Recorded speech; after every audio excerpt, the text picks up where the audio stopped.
study memory distortion and how people remember things that are different from the way they really were, or how people even have entire memories of experiences that they didn't have. We actually plant these false details or false memories into the minds of ordinary, healthy people. One of the things that I think connects the work that I do on memory distortion to the world of magic is this idea of misdirection. So I'll give you an example. I want to plant a false memory in you that you saw a car at the accident go through a stop sign instead of a yield sign. How do I do that? And one of the ways that I do that is I ask you a question that gets you to focus here and not here. I ask you a question like, how fast was the car going when it ran the stop sign?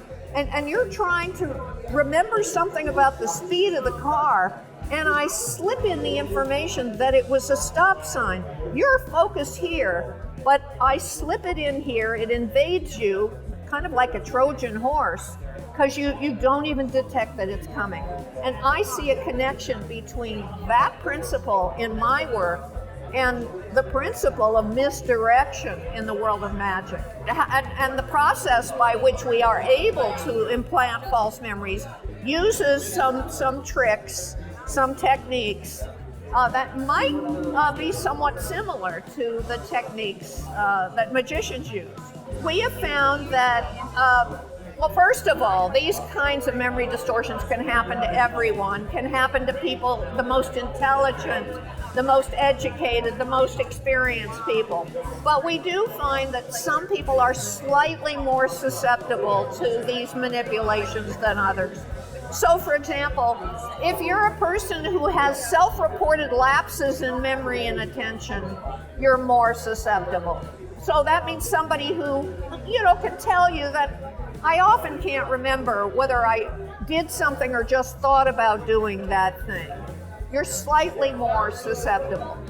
But I think the big message from this memory distortion work is that it can happen to anyone.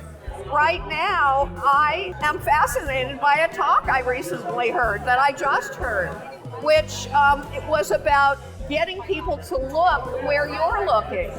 And I think that memory scientists can probably capitalize on that sort of discovery by this magician, that you can control what people do by what you're doing. Just that general idea.